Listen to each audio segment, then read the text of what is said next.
Hey guys, I'm back finally for another video. Not sure if I'll get any other ones up this weekend or not.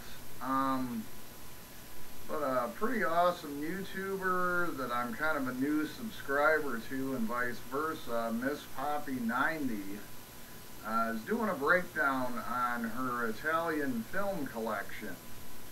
And so this is going to be a video response to that. I will leave her link below. Absolutely go check out her really tremendous Italian film collection. Now I'm going to do this breakdown by label, guys. And this first video will be my Blue Underground titles, and there are quite a few.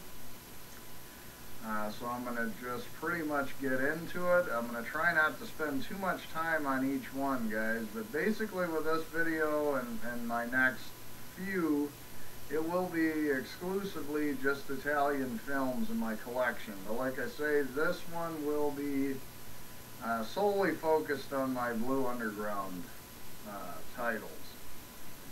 So anyway, here we go, guys, in no particular order. I just pulled them all out. The first one is Inferno, which is the second part of Dario Argento's Three Mothers trilogy, rather.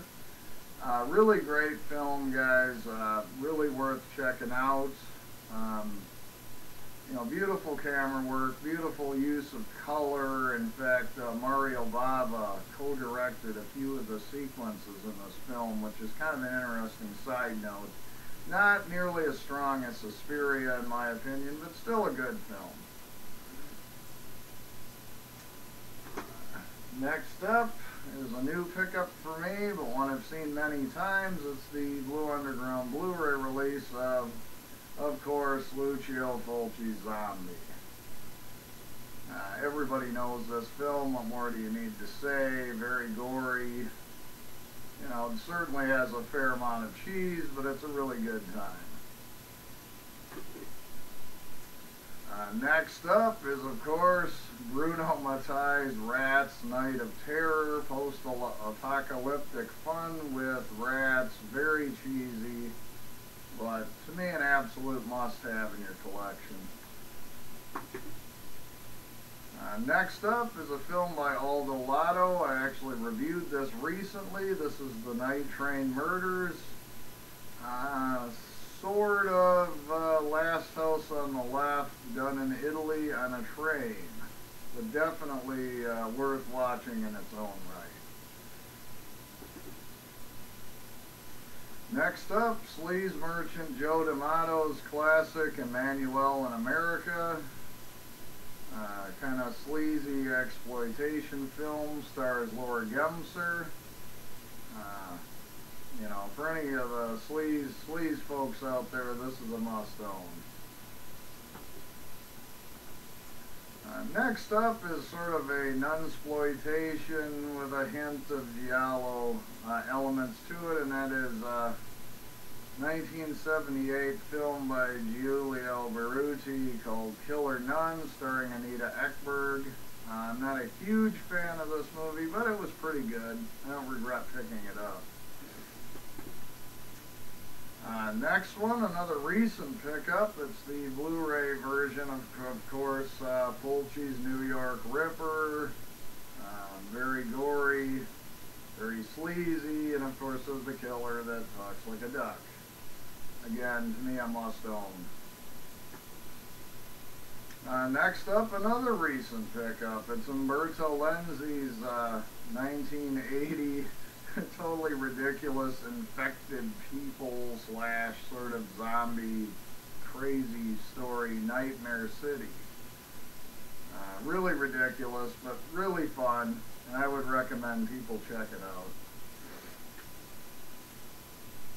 out. The next one, guys, another recent pickup, and this one I'm cheating a little bit. It was directed by Jorge Grau in '74, who is a Spanish director, but it was a Spanish-Italian co-production, and so I have included it as The Living Dead at Manchester Morgue.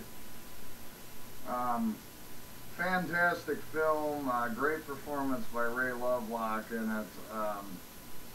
very underrated zombie film. It was also known as Let Sleeping Corpses Lie.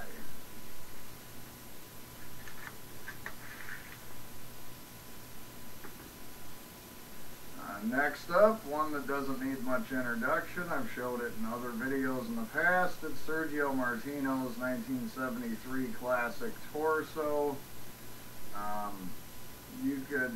It's definitely a giallo in structure and style, but you could make a case that this was the first slasher film, and it predates, you know, I think even Bob Clark's Black Christmas. So, interesting little side note. But this is from '73, probably Martino's most brutal film. Very sleazy as well. Next up, Andrea Bianchi's Strip Nude for Your Killer. Kind of more of a cheesy, fun type giallo film.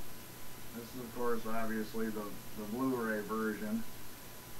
And as I've said probably 50 times already, Bianchi's better known for Burial Ground, or another film I've also reviewed on here called Malabimba, the Malicious Whore. But this is his take at a giallo, and it stars the beautiful Edwige Benach.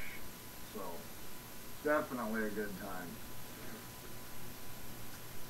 Next up, we're back with Sergio Martino again, and this is, of course, his 1978 jungle cannibal film, Mountain of the Cannibal God, with Ursula Andress and Stacy Keach. It's a very good film. It's worth checking out if you know, it's pretty cheap, actually, and I think I only paid $5 for this.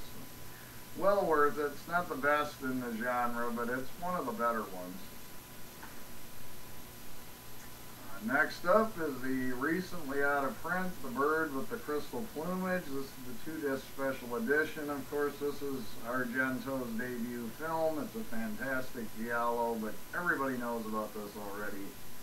So no need to go into it in too much detail, but definitely a classic. Next up, we're back with some Bruno Mattei crazy schlocky zombie action, and this is, of course, 1980's Hell of the Living Dead. You know, where can you go with this? Stolen music from other films, stock footage, but it's fantastic. It really is. It's a great movie. It's well worth watching. Next up is... Actually, I guess, guys, I apologize. This one is solely a Spanish production, and it is a Jess Franco movie, so sorry, guys, but it was in there, and I'm already showing it. So this is the X-rated cut of 99 Women. It's a woman in prison type story. Again, actually, this is Jess Franco. This was, as far as I know, a straight Spanish production. There might have been a French-Spanish production, but whatever. It is what it is. It's really good, though. And lastly is another recent pickup, The Black Belly of the Tarantula from 1971 by Paolo Cavara, who did Plot of Fear, and he also directed the very famous Mondo Cane, which is one of the more famous Mondo films. But this one involves a killer who's poisoning women with tarantula venom and then killing them to paralyze them and so on. It's really good. It's kind of unique. Got a really great score by Ennio Morricone. This is another one worth checking out. So anyway, guys, that is going to be part 1 of my Italian film collection. I'm going to just title it Blue Underground. There will be several parts to this yet, guys, so I'll try and get them up as fast as I can. And if you haven't checked out Miss Poppy 90, I'll leave a link below to her channel. Please go check that out. Give her a sub if you haven't. It's definitely well worth your time.